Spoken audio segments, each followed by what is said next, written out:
Welcome to Manny's TV Talk, where we will talk about all of our favorite reality TV shows and news surrounding them. Grab a snack, a drink, and get comfortable because this starts now. Yo, what is up, everybody, and welcome back to the. We're going to be talking about the new episode of The Valley. That's season 1, episode 10. Let's get right into this. Hear you? Everybody here has my back, and you're my husband, and you're trying to make me look like I'm a bad person. I do think I want to be in here not feeling good. You. Alright, you guys, so it has been 10 weeks of The Valley. Wow. So let's begin this episode because it was really good. I really enjoyed it. So we finished the conversation where we left off last week. Jax just told Michelle that the rumors is that she is sending sexy pictures of herself to some men. Michelle says yes, that is true, and Jesse is aware of her texting other men, but she kind of relates that this is connected to work. Now, I never heard of no realtor sending nudes or whatever it is. I mean, have y'all? Jack says, well, Kristen made it sound like it was more than just clients. It was like in a romantic or sexual way. Now, clearly Jax wants to know more, but he's throwing Kristen under the bus when we already know that it was he who told Kristen about this situation to begin with. But since Kristen is low-hanging fruit, he's just, putting it all on her. But that was pretty much it for the conversation. Okay, so then the couples are all kind of hanging out in the kitchen. Jax goes into the room where Brittany is in, and he says, you're the only woman in here throwing up because you're drunk. Get it together. She gets angry and says, I have not had one single drink since I've been here, Jax. She says that you don't support me. Jax says, I'm not going to support your drinking. Act normal. Now, I kind of said this last time. If Brittany is drinking nonstop and, getting sick, then that's a problem. So then Michelle goes up to Jesse, because he's up in the room, to tell him what Jax just told her. So then they call Jax to come in so that there's it doesn't get lost in translation.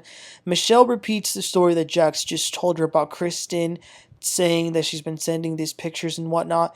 Jesse says to Jax, well, tell me, what do you know? Jax says, well, they're saying that she's sending these pictures and that it goes beyond real estate. It's not really work related.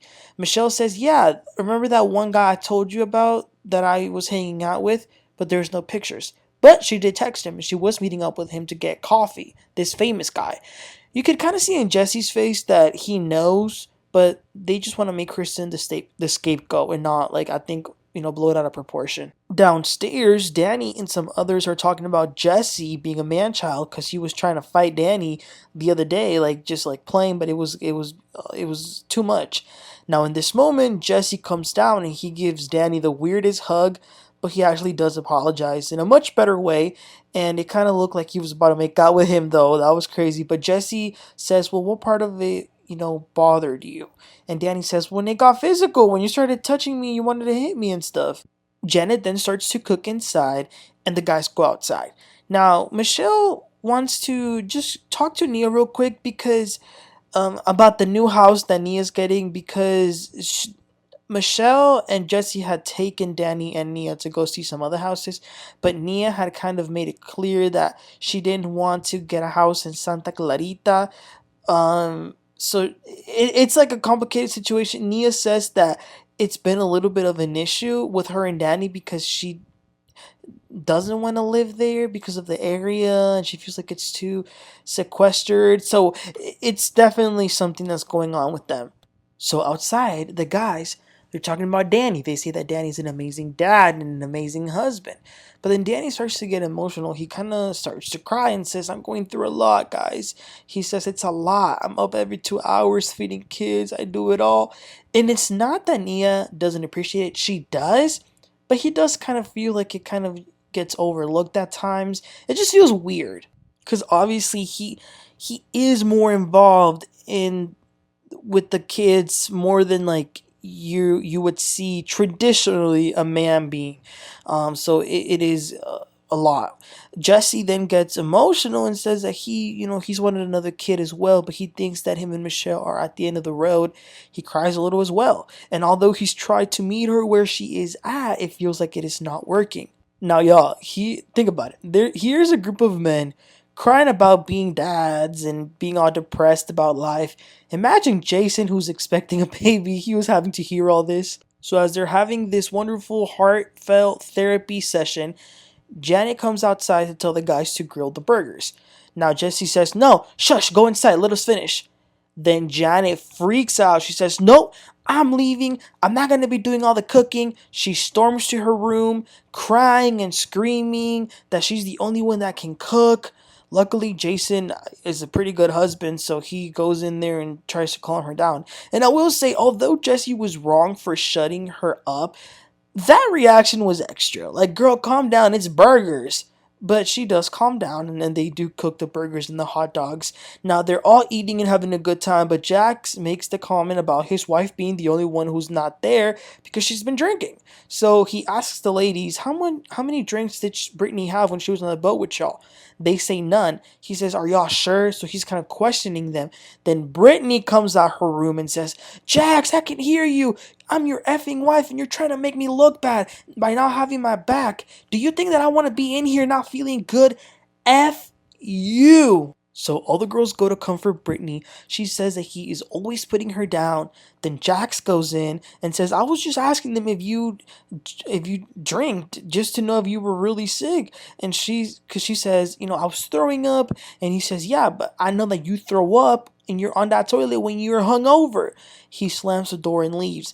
Jax is pissed that every single time they're out and about hanging out with other people, this happens.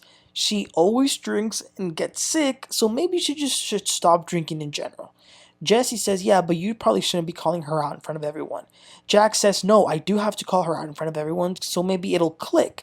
Because he says that he's tried to talk to her, he's tried to talk to her mom, and done all this. When the girls leave the room, Janet tells Jax that she recommends couples therapy. Real therapy, not that little sex expert who they went to. A real therapist because they've kind of lost communication. It's not to say that one is right and one is wrong. They both have rights and they both have wrongs. So they just need to talk to it with a third party. So everybody goes back to their rooms and they go to sleep. It was a crazy night. So the next morning in their room, Jax does apologize to Brittany for freaking out. He thought that she might have had too much to drink, and she says, you drink more than I do, and you're making it look to them that I have a drinking problem. She says, you need to communicate better with me. But he does sincerely apologize and takes accountability for what he did. They all gather in the kitchen to make breakfast. Luckily, Brittany is out now, and Jax and her are like hugging and kissing and everything. Now, there's some drama. So Zach went on his Instagram story and posted a picture with the location tab that said Big Bear. So Janet is being dramatic as usual, saying, oh, this is so upsetting, what if he's here? First of all, Zach ain't in no Big Bear. You can literally go on Instagram and put any random location that you want. So Janet is extra and Zach was clearly just trolling her, and I guess he got the reaction he wanted, because who falls for that?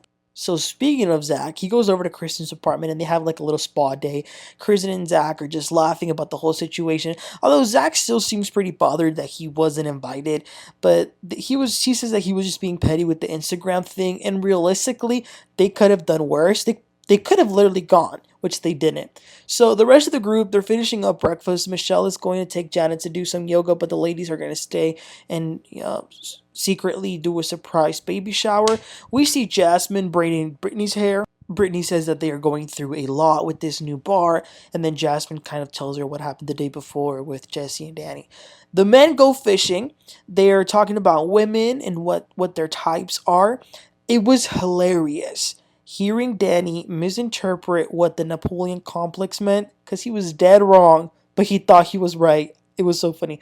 So then, guys, Jesse, the guy with the worst relationship on the show, has the nerve and the audacity to start diagnosing these men in their marriages. He says that Danny's problem is that Nia wears the pants. And then he says that Jax's problem is that he needs to stop proving himself to his wife. Jax then kind of tried to defend himself in his situation. He says that they're going through a lot. Now, Jax says to Jesse, your marriage is on the fence too. Now, he slipped the word "to" in there, implying that his marriage is on the fence as well. So he quickly clarifies and says, no, my marriage is not on the fence. He says that they're having problems, but he and Brittany don't believe in divorce, and he says that they're never going to get a divorce. Now, in his confessional, Jesse was talking about, Jackson should just get out of it, because that's where me and Michelle were at that stage. I'm going to be realistic. I'm going to be 100% honest. I think Jackson and Brittany are having problems for sure, just like any couple would. But I don't think those two are ever going to divorce. There's something about them that they just are kind of perfect for each other in a weird way. But they do need to sort out their problems so that they won't be fighting all the time. But that was the end of the episode, you guys. Truly enjoying the valley. These characters are really interesting. I couldn't help but to think, what would the trip look like if Kristen was there? I don't think that trying to ice her out is going to be a good way to go about it. I think the show needs Kristen. But you guys, let me know what y'all thought about the episode. And please don't forget to like and subscribe. I'll catch y'all next time. You have a great one. Bye.